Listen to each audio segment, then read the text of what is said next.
বিসমিল্লাহির রহমানির রহিম। আসসালামু আলাইকুম। সুপ্রিয় ছাত্রছাত্রীবৃন্দ, সরকারি হরনার কলেজের ম্যানেজমেন্টের এই অনলাইন ক্লাসে তোমাদের স্বাগত জানাচ্ছি। আজকে আমরা আলোচনা করব লিডারশিপ বা নেতৃত্ব নিয়ে। এই আলোচনা থাকবে নেতৃত্ব কাকে বলে, নেতৃত্ব কীভাবে সৃষ্টি হয়, নেতার কী কী গুণাবলী থাকতে হয়, তারপরে নেতৃত্বের কী কী দক্ষতা থাকতে হয়, তারপরে নেতার ক্ষমতার উৎসগুলো কী, তারপরে এই সম্পর্কিত বিভিন্ন যে তথ্য আছে সেগুলো আমরা কী করব আজকে আলোচনা করব। চলো আমরা আজকের আলোচনায় যাই। প্রথম কথাই হচ্ছে যে নেতৃত্ব বলতে কী বুঝো। কোনো দল বা গোষ্ঠীর আচরণ ও কাজকে নির্দিষ্ট লক্ষ্যপানে এগিয়ে নিয়ে নির্দিষ্ট অর্জনের প্রচেষ্টাকে নেতৃত্ব বলা হয়। যিনি এর দায়িত্ব পালন করেন তাকে লিডার বা নেতা বলা হয়। ইংরাজি লিড থেকে লিডারশিপ শব্দটা এসেছে, যার বাংলা অর্থ হচ্ছে নেতৃত্ব। লিড শব্দের অর্থ হলো পথ দেখানো বা চালিত করা, আদেশ করা ইত্যাদি। তাই নেতৃত্ব বলতে প্রাতিষ্ঠানিক লক্ষ্য অর্জনের জন্য অধীনস্থ লোকদের পরিচালনা করে এমন কৌশলকে বোঝায়, যাতে দলীয় সদস্যরা তাদের সর্বাধিক সামর্থ্য অনুযায়ী নির্দিষ্ট লক্ষ্য অর্জনে তৎপর হয়। তারপর নিউস্ট্রম অ্যান্ড কেট ডেভিস বলছে, নেতৃত্ব হলো অন্যান্যদের উৎসাহিত সহযোগিতা করার মাধ্যমে এমন একটা প্রক্রিয়া করা যাতে তারা স্বতঃস্ফূর্তভাবে উদ্দেশ্য অর্জনে তৎপর হয়।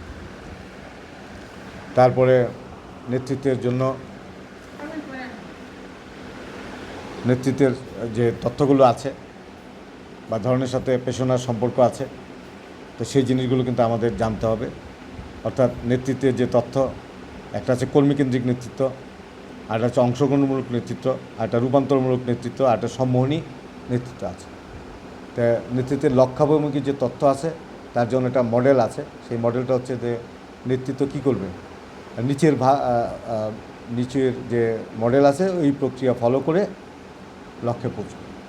তার 1 নম্বরই হচ্ছে প্রয়োজন শনাক্তকরণ, 2 নম্বর হচ্ছে লক্ষ্য নির্ধারণকরণ, তারপর লক্ষ্য ও পুরস্কারের যোগসূত্র স্থাপন করা, তারপর কর্মীকে সহায়তা দান করা, তারপর কর্মী সন্তুষ্টি এবং নেতৃত্ব গ্রহণ করা, সাফল্যজনক ফলাফল করা, কর্মী ও সংগঠনের লক্ষ্য অর্জন করা। এখন কথা হচ্ছে এই তথ্যের 2টা অনুমানের আশ্রয় নিয়েছে উনি। রবার্ট জে হাউস যে তথ্যটা দিয়েছেন, উনি বলছেন যে কর্মীদের অভাব বা প্রয়োজন আছে এবং কর্মীরা অভাব বা প্রয়োজন মেটানোর জন্য নির্দেশিত উপায়ে কাজ করে উদ্দেশ্য পূরণ করতে চায়। তাহলে এনে 4 ধরনের নেতৃত্ব পাওয়া গেছে। একটা হচ্ছে নির্দেশনামূলক নেতৃত্ব, একটা হচ্ছে সহায়ক নেতৃত্ব, একটা হচ্ছে অংশগ্রহণমূলক নেতৃত্ব, আর একটা হচ্ছে সাফল্য অর্জনমূলক নেতৃত্ব। এই হচ্ছে ব্যাপার। নেতৃত্বের আরও যে ব্যাপারটা, যে নেতৃত্বের গুরুত্ব আছে অবশ্যই সমাজে, তার নেতৃত্বের যে গুরুত্ব আছে সেই পয়েন্টগুলো এখন আমি আলাপ করব। 12টা গুরুত্ব আছে নেতৃত্বের। তার একটা হচ্ছে একত্বের মনোভাব সৃষ্টি, দলগত প্রচেষ্টা জোরদার, সহযোগিতা, উচ্চমানের কর্মসম্পাদন, কর্তৃত্ব প্রয়োগের সহায়তা দান, লক্ষ্য অর্জনের সহায়তা দান, মনোবল উন্নয়ন, ফলপ্রদতা বৃদ্ধি, নমনীয়তা বৃদ্ধি, সম্পর্কের উন্নয়ন, প্রাতিষ্ঠানিক উন্নয়ন এবং প্রাতিষ্ঠানিকের কার্যকারিতার পরিমাপ করা। এই কটা হচ্ছে নেতৃত্বের গুরুত্ব। আর নেতৃত্ব বা নেতার যে গুণাবলী থাকতে হয় তারও 13টা গুণ থাকতে হয়।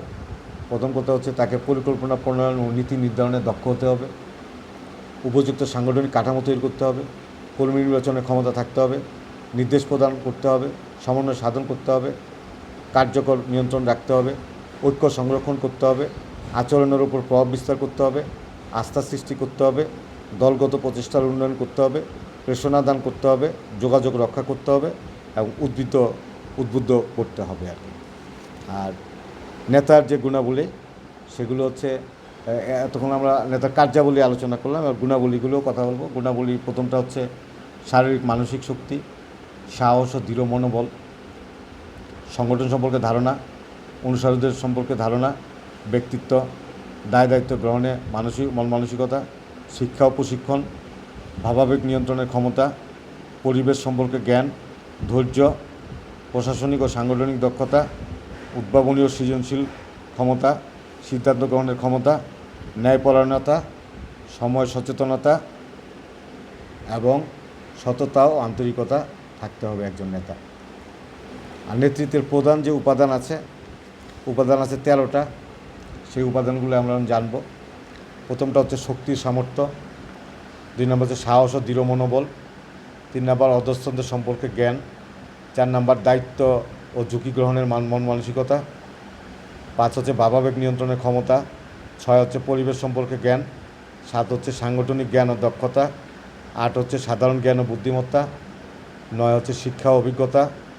10 হচ্ছে ধৈর্য। 11 ন্যায়পরায়ণতা। 12 হচ্ছে উৎসাহ দানের ক্ষমতা। 13 হচ্ছে ব্যক্তিত্ব।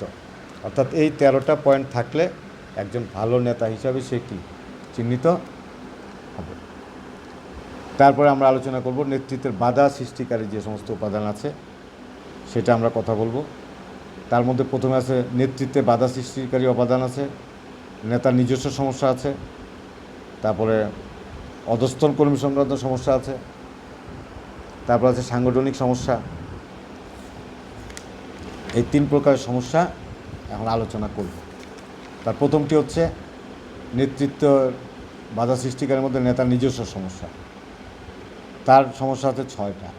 প্রথমটা হচ্ছে নেতৃত্বের অদক্ষতা, সেকেন্ড হচ্ছে অহংকার, থার্ড হচ্ছে ক্ষমতা প্রদর্শন, ফোর্থ হচ্ছে দায় এড়ানোর প্রবণতা, ফিফথ হচ্ছে অতি আবেগ, 6 হচ্ছে নিরপেক্ষ মনোভাব।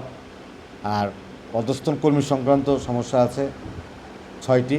তার প্রথমটি হচ্ছে অধস্তনদের অদক্ষতা, 2 হচ্ছে নেতৃত্বের প্রতি বিরূপ মনোভাব, তারপর হচ্ছে ফাঁকিবাজি মানসিকতা, নেতার প্রতি অতি নির্ভরশীলতা, আকস্মিক অসহযোগ, বিশেষ আনুকূল্য লাভের চেষ্টা। আর তারপর আছে সাংগঠনিক আছে 5টা সমস্যা, সাংগঠনিক সমস্যা। একটা হচ্ছে পরিবেশগত সমস্যা, একটা নির্বাচনজনিত সমস্যা, একটা সাংগঠনিক কাঠামোগত জটিলতা, একটা উপকরণাদির অপর্যাপ্ততা, আর একটা হচ্ছে প্রতিষ্ঠানের নীতি এবং পদ্ধতি। অর্থাৎ এই 3 প্রকারের সমস্যাগুলো আমাদের কি হয়, নেতৃত্বে বাধা সৃষ্টি করে। তারপরে আমি এখন আলোচনা করব নেতৃত্বের প্রকারভেদ। নেতৃত্বের প্রকারভেদ আছে আসলে আনুষ্ঠানিকতার ভিত্তিতে নেতৃত্ব হচ্ছে 2 প্রকার, আর পেশনাভিত্তিক নেতৃত্ব হচ্ছে 2 প্রকার, ক্ষমতার ধরনভিত্তিক নেতৃত্ব আছে 3 প্রকার, আর সম্পর্কভিত্তিক নেতৃত্ব আছে 2 প্রকার, এবং তত্ত্বাবধানের ধরনের বিচারে আছে 2 প্রকার। এর মধ্যে আনুষ্ঠানিকভাবে যে নেতৃত্ব, একটা হচ্ছে আনুষ্ঠানিক নেতৃত্ব, আর একটা হচ্ছে অনানুষ্ঠানিক নেতৃত্ব। আর পেশনার ভিত্তিতে যে 2 প্রকার সেটা হচ্ছে ইতিবাচক নেতৃত্ব এবং নেতিবাচক নেতৃত্ব। আর ক্ষমতার ধরনভিত্তিক যে নেতৃত্ব সেটা হচ্ছে 3 প্রকার, একটা হচ্ছে স্বৈরতান্ত্রিক নেতৃত্ব, একটা গণতান্ত্রিক নেতৃত্ব, আর একটা হচ্ছে লাগামহীন নেতৃত্ব। আর সম্পর্কভিত্তিক নেতৃত্ব যেটা সেটা আছে 2 প্রকার, একটা হচ্ছে ব্যক্তিগত নেতৃত্ব, আর একটা হচ্ছে অব্যক্তিগত নেতৃত্ব। আর তত্ত্বাবধানের ধরনভিত্তিক নেতৃত্ব আছে 2 প্রকার, একটা হচ্ছে উৎপাদন কেন্দ্রিক নেতৃত্ব, আর একটা হচ্ছে কর্মী কেন্দ্রিক নেতৃত্ব। এর মধ্যে স্বৈরতান্ত্রিক, গণতান্ত্রিক এবং লাগামহীন নেতৃত্বের মধ্যে পার্থক্য আছে। সেই পার্থক্যগুলো সিদ্ধান্ত গ্রহণের দিক দিয়ে আছে, কর্তৃত্ব অর্পণে আছে, পেশনাতে আছে, মূল্যায়নে আছে, কার্যকারিতা আছে, কর্মীদের মনোবল সৃষ্টিতে আছে, তদারকিকরণে আছে, নিয়ন্ত্রণে আছে, যোগাযোগ এবং ধারণায় 10 ভাগে এই পার্থক্যটা আছে। আচ্ছা, তারপর আমরা যেটা আলোচনা করব নেতৃত্বের তথ্য বা মতবাদ। তাই নেতৃত্বের যে তথ্য আছে তার মধ্যে প্রথমটা হচ্ছে নেতৃত্বের গুণভিত্তিক তথ্য। নেতা গড়ে ওঠে না, নেতা জনন লাভ করে, এই ধারণার উপর এই তথ্যটা প্রতিষ্ঠিত। 1950 সাল অবধি এই তথ্য ছিল। এই তথ্যকে গিটম্যান থিওরিও বলা হয়। আর পরিস্থিতিভিত্তিক নেতৃত্ব হচ্ছে leaders are the product of given situation, অর্থাৎ কোনো বিশেষ পরিস্থিতিই নেতার আবির্ভাব ঘটে। এটাই হচ্ছে মূল কথা, যে এই তথ্যের মূল কথা হলো নেতা যে বিশেষ পরিস্থিতিতে কাজ করেন সেই পরিবেশেই নেতৃত্বকে সর্বাধিক প্রভাবিত করে। ইএফ অ্যাডলার এর মধ্যে 3টা চলক আছে, এর মধ্যে নেতা সদস্য সম্পর্ক, কার্যকাঠামো এবং নেতার পদমর্যাদা। 3 নম্বর আছে নেতার উদ্দেশ্যমুখী তত্ত্ব।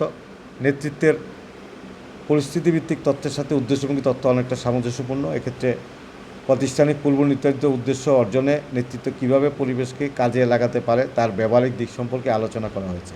রবার্ট হাউস এই তত্ত্বের প্রবক্তা।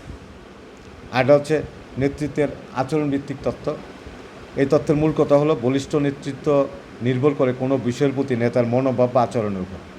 কোনো একটি সংঘবদ্ধ আচরণের সংখ্যা নেতার আচরণের সঙ্গতিপূর্ণ হলেই তার পক্ষে সেখানে নেতৃত্ব দেওয়া সম্ভব হয়। তাহলে এই যে 4 প্রকারের তথ্য, এগুলি হচ্ছে কি নেতার নেতৃত্বের যে মতবাদ।